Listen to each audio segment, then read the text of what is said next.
bon asalaamaaleykum sama gars yi dalee ak jàmm seen Ndiaye la Pro wootu seen technologie bi bëgg dafa lu bëree bëri te dañ leen a fexe indi benn astuce bu am solo ci Wave dañu ñëwaat ak yéen ci Wave ci seen deuxième partie nan ngay dencee sa xaalis ci seen coffre de Wave pour mën a leen fexe indi avant loolu nag képp koo xam ne abonné ko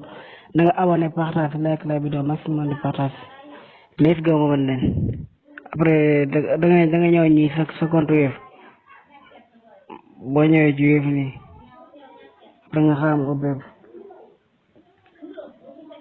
après boo ñëwee ci Wave nii nga xam tuuti après boo ñëwee ci après nga tëj sa compte Wave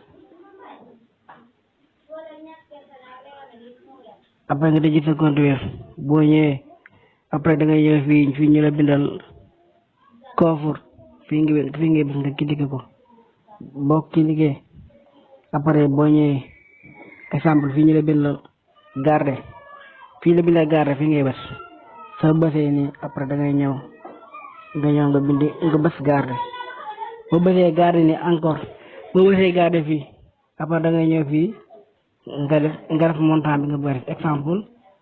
man damay def montant bi bëgg a dama xool montant bi nga bëgg a def exemple dañu essayer rek exemple ma def 100 francs ci ko tax 100 francs la ñu tàmbalee ba 1 million ba 2 millions après nga def 100 francs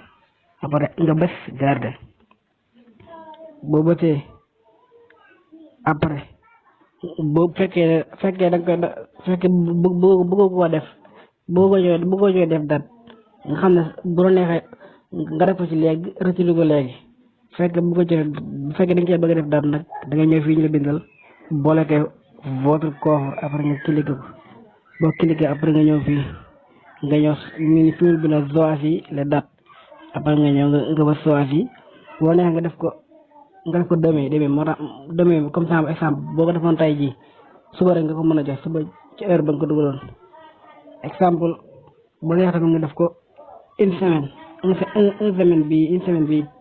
nga xam ne boo ko fekk une semaine mar doo ko mën a retiré waat ba neex nga def ko 2 semaines ba neex nga def ko 1 mois ba neex nga def ko 2 mois yaay choisir nga xam saa boo ko activé rek fekk date ba nga defoon jotul doo ko mën a génnewaat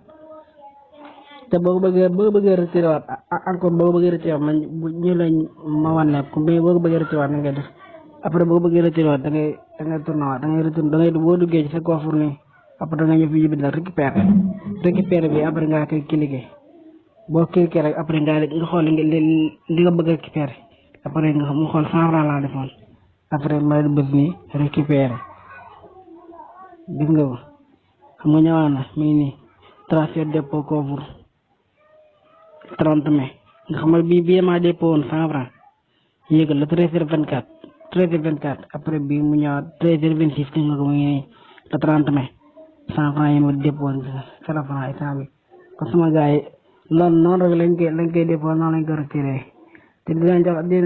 leen ñaan na ngeen abonné partager like la vidéo di leen jox dig daje ci yeneen vidéo jàmm ci yéen merci beaucoup